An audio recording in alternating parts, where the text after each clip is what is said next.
16 नवंबर साल 1991 का दिन मुंबई और मुंबई अंडरवर्ल्ड के लिए खास इंपॉर्टेंस रखता है, क्योंकि इस दिन मुंबई का एक पॉश इलाका लोखंडवाला गोलियों की तड़तड़ाहट से गूंज रहा था।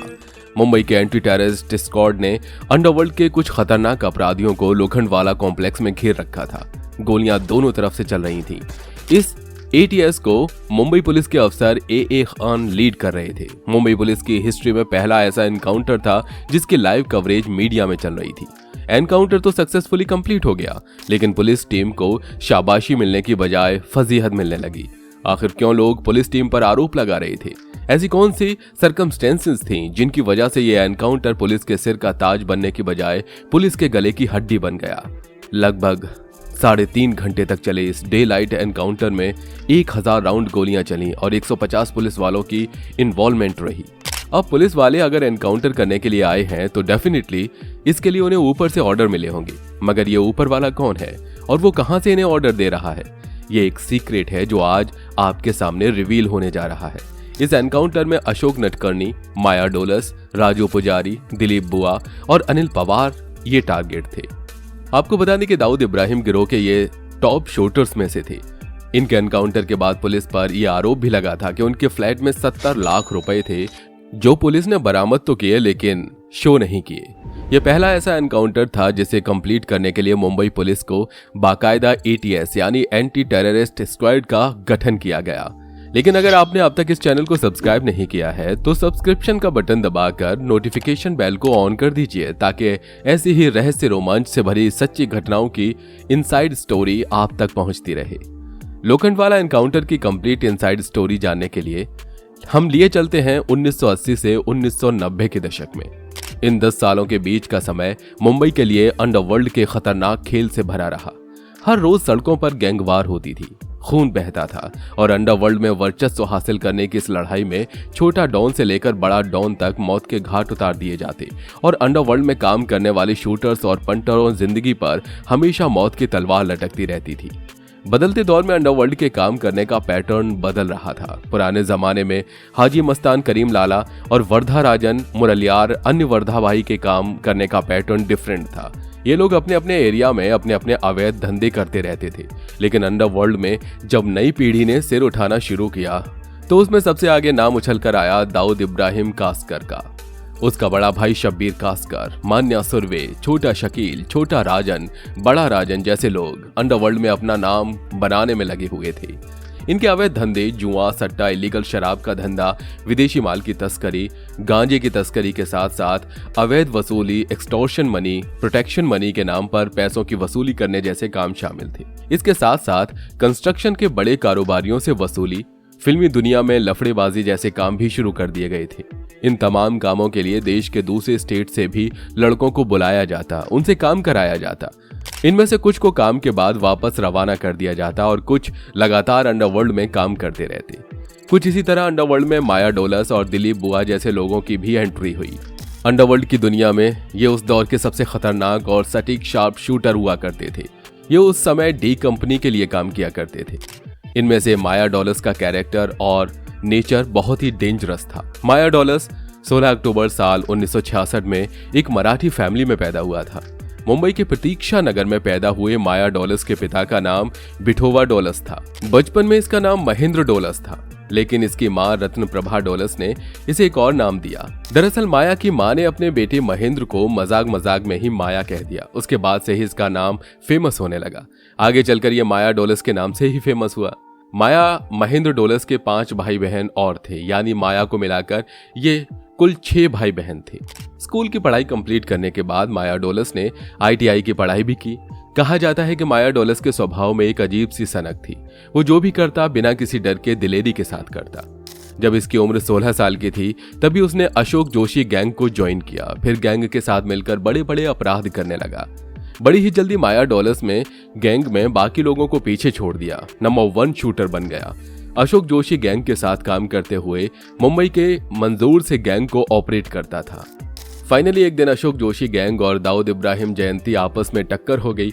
इसमें अशोक जोशी मारा गया, लेकिन दाऊद इब्राहिम के लड़कों ने अशोक जोशी गैंग के सभी लड़कों को नहीं मारा था, बल्कि कुछ के ऐसे थे जो इस लड़ाई में इस दिन में छोड़ दिए गए थे। माया डोलस इनमें से ही एक था। आगे चलकर माया डोलस ने छोटा राजन से संपर्क किया और अब वो दाऊद की गैंग में शामिल हो गया। इसके दाऊद इब्राहिम गैंग में शामिल होने की भी एक कहानी है। दरअसल अशोक जोशी गैंग के बाद इसने अरुण गवली के लिए काम करना शुरू कर दिया। अरुण गवली के साथ काम करते हुए इसने बहुत सारे क्राइम किए। अरुण गवली का एक दुश्मन था अमर नायक, जो अंडरवर्ल्ड का एक शातिर बदमाश था। माया डोलस ने अमर नायक के कई लड़कों को मौत के घाट उतार दिया था, यहाँ तक कि अमर नायक की नाक में दम हो गया था। एक बार पुलिस ने माया डोलस को अरेस्ट किया तो ये पुलिस वाले को चाकू मारकर वहां से भाग गया। आगे चलकर उसे पुलिस वाले की भी मौत हो गई। आगे चलकर अमर नायक और अरुण गवली गैंग में मंडोली हो गई। दोनों ने ये तय किया कि अब एक दूसरे को तंग नहीं करेंगे, लेकिन अमर नायक ने इसके लिए एक शर्त रखी कि अरुण गवली माया डोलस को अमर नायक को सौंप देगा। साल 1987 में हुई इस डील के बारे में जब माया डोलस को पता चला तो उसने पहले ही अरुण गवली का गिरोह छोड़ दिया। इसके बाद माया डोलस डी कंपनी में चला गया। दूसरी तरफ घाटकोपर के कांजूर मार्ग का रहने वाला दिलीप बुआ एक बहुत ही खतरनाक और सन की किस्म का शार्प शूटर था। एक बार उसे केवल इस बात का शक हुआ कि पब्लिक प्लेस पर खड़ी हुई दो लड़कियां उसे देखकर हंस रही हैं। इतनी सी बात पर उसने उन दोनों लड़कियों को गोली मार दी। आगे चलकर साल 1987 में दिलीप बुआ को राम नाइक ने अपना बॉडीगार्ड बना लिया। राम नाइक उस समय सेंट्रल मुंबई में काम करता था। उसकी डी कंपनी से कोई लेना देना नहीं था, वो अपना ही गैंग चलाता था। दाऊद इब्राहिम अपने दुश्मनों और कॉम्पिटिटर्स को खत्म करने के अभियान में लगा हुआ था। जब उसे पता चला कि दिलीप बुआ को रामा नाइक ने अपना बॉडीगार्ड बना लिया है तो उसने छोटा राजन से बोला कि किसी भी तरीके से दिलीप बुआ को इस बात के लिए राजी करो कि वो रामा नाइक का गेम बजा दे। छोटा राजन ने दिलीप बुआ से कहा कि ये करने पर तुमको पैसा तो मिलेगा ही, इसके साथ ही डी कंपनी में डायरेक्ट एंट्री मिल जाएगी। दिलीप बुआ ने ऑफर एक्सेप्ट किया और रामा नाइक को चेंबूर में काफी नजदीक से जाकर गोली मार दी।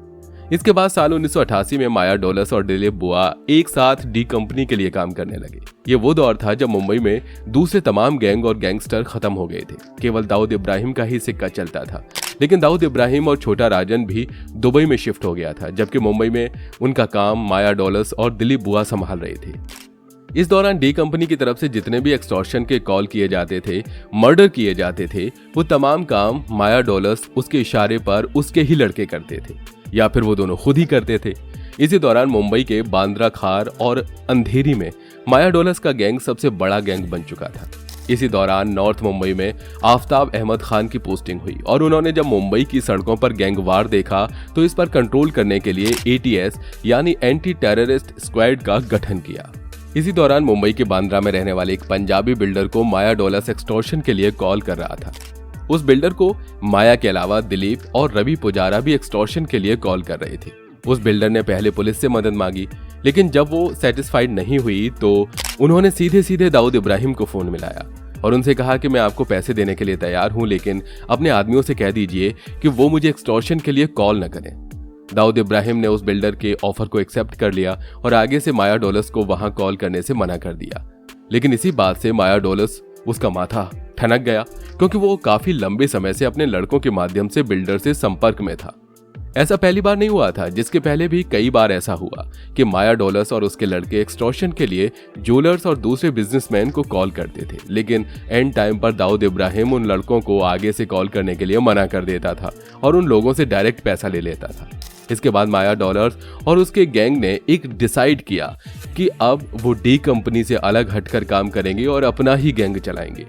इसके बाद उन्होंने प्रोटेक्शन के साथ साथ नए अड्डे की तलाश शुरू की। उनकी ये तलाश खत्म हुई लोखंडवाला के स्वाति बिल्डिंग में, जहां डीएन नगर का एक बिल्डर कंस्ट्रक्शन कर रहा था। इस बिल्डिंग के फ्लैट में उन लोगों ने अपना अड्डा बना लिया। इसके बाद ये अपना शिकार भी तलाशते और उसके साथ साथ दाऊद इब्राहिम जिन लोगों से एक्सटॉर्शन वसूलता था उनको भी ये अपनी तरफ से एक्सटॉर्शन के लिए कॉल करने लगी। दूसरी तरफ पुलिस भी काफी एक्टिव हो गई। उसने एक्सटॉर्शन के लिए कॉल करने वाले लोगों को ट्रैक करना शुरू कर दिया। इसके लिए उसने टेलीफोन एक्सचेंज का सहारा लिया, जहां से ज्यादा एक्सटेंशन की शिकायत आती थी। वहां के टेलीफोन एक्सचेंज पर उन्होंने लोगों को बिठाकर एक पैरेलल लाइन के जरिए फोन कॉल को सुनने की कोशिश की जाती थी। कॉल करने वाले का नंबर भी निकाला जाता था, उसकी लोकेशन और एड्रेस ट्रेस किए जाते थे, ताकि इस इंफॉर्मेशन और आवाज के बेसिस पर यह अंदाजा लगाया जा सके कि ये कॉल कौन कर रहा है। फाइनली इन लोगों को भी पुलिस ने ट्रेस कर लिया। स्वाति अपार्टमेंट के 2nd फ्लोर तक पुलिस पहुंच गई, लेकिन वो अपार्टमेंट बंद था। आपको बता दें कि जनरली ये तमाम लोग बाहर ही रहा करते थे। अपने अड्डे पर ये अपने हिसाब से फ्री टाइम और सिक्योरिटी के अकॉर्डिंग फ्लैट में आया जाया करते थे। पुलिस ने कॉल बैक भी बजाया, मगर भीतर से कोई हलचल नहीं समझ में आई। फिर जांच में यह पाया गया कि इसी फ्लैट से एक टेलीफोन लाइन निकलकर नीचे ग्राउंड फ्लोर पर मौजूद दूसरे फ्लैट पर जाती है। तब पुलिस को यह समझ में आया कि एक्चुअल में ये लोग यहाँ रहते हैं। इसके बाद सर्विलांस सिस्टम को इस्तेमाल किया गया और ये इन्फॉर्मेशन निकाली गई कि आने वाले 16 नवंबर 1991 को इस फ्लैट में 7 लोग आने वाले हैं। इसके बाद पुलिस 16 नवंबर की तारीख की तैयारी करने लगती है। मुंबई के सांता क्रूज ईस्ट में एक जिम खाना था, यहाँ पर यह मीटिंग फिक्स की गई। एटीएस के सीनियर इंस्पेक्टर मोहम्मद कवि ने इस मीटिंग को ऑर्गेनाइज किया। मीटिंग के लिए रात 10:30 बजे का टाइम रखा गया। फॉर्मल बातचीत के बाद खाना पीना हुआ और इसके बाद एक्चुअल मीटिंग शुरू हुई। मोहम्मद कवि के साथ 3 लोग आए थे। उनमें से एक व्यक्ति काफी डरा हुआ समझ में आ रहा था। उसे स्वाति बिल्डिंग का काफी नॉलेज था। लगभग 2:30 बजे तक प्लानिंग का रोड मैप तैयार हो गया था। यह मीटिंग सुबह के 6 बजे तक चली। यह बात भी निकलकर सामने आई कि जिस व्यक्ति ने ये तमाम इन्फॉर्मेशन पुलिस को दी उसका नाम गोपाल राजवानी था और वो उस फ्लैट का एक्चुअल ओनर था जिसमें ये लोग रह रहे थे। इसके बाद फाइनली 16 नवंबर की वो तारीख आ गई जिस दिन इस एनकाउंटर को किया जाना था। एटीएस के 10 पुलिस इंस्पेक्टर के साथ पूरी पुलिस की टीम 12:30 बजे तक स्वाति बिल्डिंग पहुंच गई और उसने 1:30 बजे तक आसपास के तमाम एरियाज को सीज कर दिया।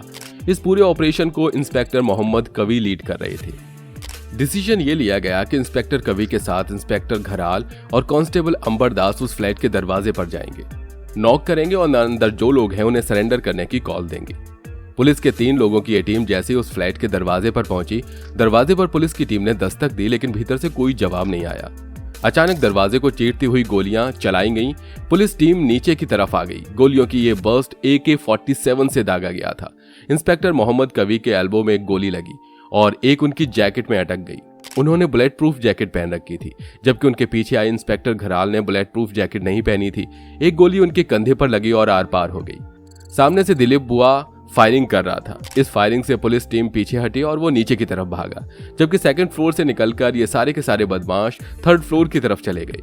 जो बदमाश फ्लैट में मौजूद थे उनके पास AK-47 और सेमी ऑटोमेटिक गन थी।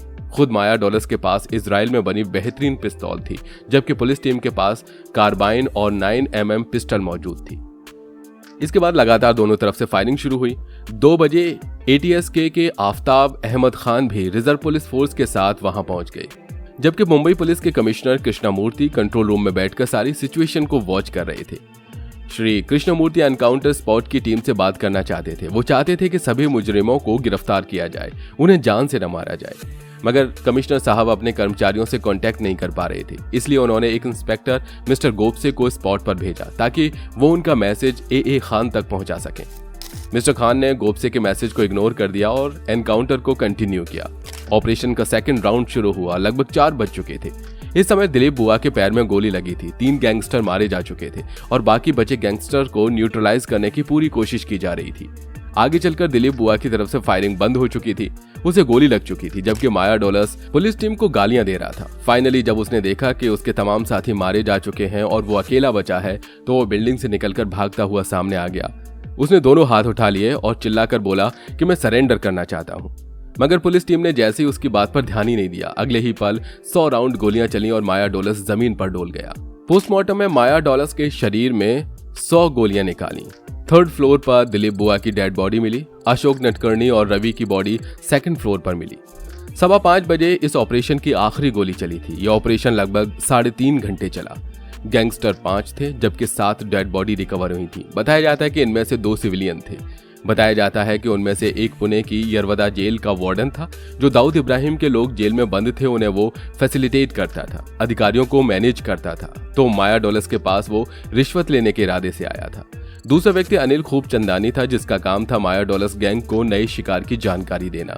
इसके बाद पुलिस की ATS टीम पर कई आरोप लगे, जैसे ये एनकाउंटर रेजिडेंशियल एरिया में करने की जरूरत क्यों पड़ी।